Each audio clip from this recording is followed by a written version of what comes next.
ગુજરાતમાં લાઈફ પાર્ટનર્સની અદલાબદલીનો વધ્યો છે ખેલ। રાજકોટની પીડિતા કપલ સ્વેપિંગનો શિકાર બની છે। 3 વર્ષ અગાઉ 29 વર્ષીય પીડિતા સાથે આ બનાવ બન્યો હતો।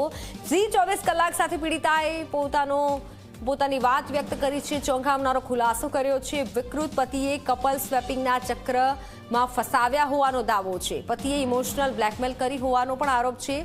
સોશિયલ મીડિયા માધ્યમથી મોટું રેકેટ ચાલતું હોવાનો પણ દાવો છે। ચેટ વિડીયો કોલના માધ્યમથી સંપર્ક થતો હોવાનો દાવો છે।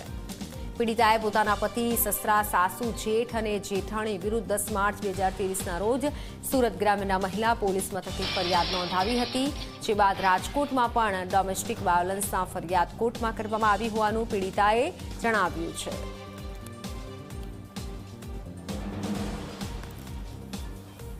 એક તરફ આપણે સંસ્કાર અને સાહિત્યની વાતો કરતા હોઈએ છીએ, બીજી તરફ જે ઘટના સામે આવી છે સુરતથી, આ ઘટના એવી છે કે સૌ કોઈને ચોંકાવી દે। આવી તમે ઘટનાઓ ફિલ્મની અંદર જોઈ હશે કાં તો ક્યાંય વિદેશમાં જોઈ હશે, પરંતુ એ ઘટનાઓ હવે ગુજરાતમાં પણ સામે આવી રહી છે, જે ખૂબ જ શર્મસાર બાબત છે। પરંતુ ક્યાંક આ જે ઘટના રાજકોટના એક જે બહેન છે તે પણ આ ઘટનાની અંદર ભોગ બન્યા છે। તેમની સાથે જ વાત કરીશું। તેઓ આ જે ઘટનામાં ભોગ બન્યા છે તેમની સાથે શું આખી ઘટના બની હતી। બેન, શું ઘટના બની હતી આપની સાથે ને ક્યારે આ ઘટના બની હતી? મારું નામ શીતલ છે। મારું લગ્ન સુરત અડાજણ ખાતે થયું હતું। લગ્નના 3 મહિના પછી જ મને મારા પતિએ આમાં ઇન્વોલ્વ કરવાનું ટ્રાય કર્યું હતું અને કહ્યું હતું કે આ રીતે આપણે કરી શકીએ છીએ। પછી એમણે એવું કહ્યું હતું કે આ રીતે ફેસબુકમાં અકાઉન્ટ છે, આપણે આ રીતે કપલને મળી શકીએ છીએ। જે આ કપલ સ્વેપિંગનો મુદ્દો છે જે સામે આવ્યો છે, વિદેશમાં હોય છે, પરંતુ આવું કલ્ચર અહીંયા ક્યારથી તમારા ધ્યાને આવ્યું?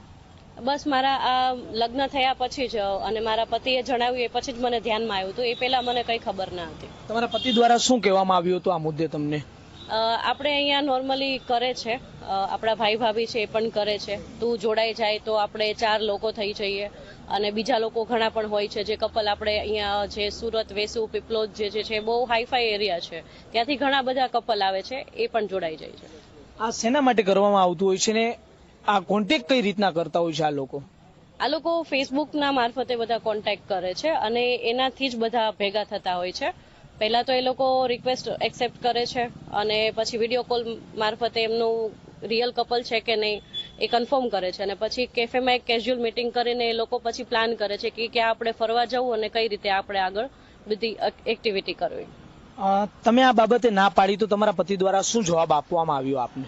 પહેલા તો મને ઇમોશનલી બ્લેકમેલ કરવામાં આવ્યું કે જોઈ લઈ કે આમાં કે થોડું પૈસાનું પણ થઈ જતું હોય છે અને તારે એન્જોયમેન્ટ પણ થઈ જશે અને હું બહાર જઈશ અને જો તને ખબર પડશે કે હું બીજી કોઈ છોકરી જોડે છું તો તને હર્ટ થશે એમ, અને તું પણ કરતી હોઈશ, હું પણ કરતો હોઈશ તો તને વાંધો નહીં આવે કે બેને એકાબીજાને ખબર હોય તો શું પ્રોબ્લેમ છે એમ। એટલે આવી રીતે બધી વાતો કરતા હતા, પણ મને નહીં ગમતું હતું એટલે મેં ના પાડી। તમે ના પાડી ત્યારે તેમના દ્વારા શું પ્રતિક્રિયા હતી તેમની? પહેલા તો એવી રીતે ઇમોશનલ બ્લેકમેલ કરતા હતા, પણ પછી જેવા ઝઘડા થયા ત્યારે એના હાથ ઉપાડવાનું બધું એવું કર્યું હતું કે તું આવી રીતે જોડાઈ જા, નહીતર હું તારા જોડે છૂટાછેડા લઈ લઈશ, તને ઘરમાંથી કાઢી મૂકીશ, તારા જગ્યાએ બીજી કોઈ લઈ આવીશ, તો એ આ બધું કરશે એમ। તમે આ અંગે ફરિયાદ કરી છે કોઈ? હા, મેં આ અંગે સુરત જે કામરેજ મહિલા પોલીસ સ્ટેશન છે ત્યાં પણ ફરિયાદ આપેલી છે અને અહીંયા રાજકોટમાં જે છે એ મારો કેસ ચાલી રહ્યો છે। કેટલા સમયથી આ કેસ ચાલી રહ્યો છે? રાજકોટમાં મારો ફેબ્રુઆરી 2024થી કેસ ચાલુ છે। મતલબ કે આ કપલ સ્વેપિંગ છે ક્યાંક એ તમારા છૂટાછેડાનું મહત્વનું કારણ બની રહ્યું છે કહી શકાય? હા, મેઇન કારણ જ આ છે, બીજું કોઈ કારણ નથી। મેઇન કારણ જ આ છે કે જે વસ્તુમાં હું ઇન્વોલ્વ નથી થતી પછી એ લોકોને હું એક્સપોઝ કરું છું અને એવું થાય છે કે આ અમને જોડાશે નહીં, એક્સપોઝ કરશે અને અમારી બદનામી થશે, એટલે એને વધારે પડતું એવું હતું કે આને છૂટાછેડા આપીને રવાના કરું। તમારા ધ્યાને આવ્યું છે કે આ કયા કયા શહેરોમાં ચાલી રહ્યું છે આવડું આ નેટવર્ક? હા, આપણે સુરત છે, વડોદરા, રાજકોટ, મોરબી, બધી જગ્યાએ, વાપી, બધી જગ્યાએ ચાલે છે। મોસ્ટ ઓફ ધી જે મહાનગરપાલિકા જે છે ત્યાં બધે ચાલે છે।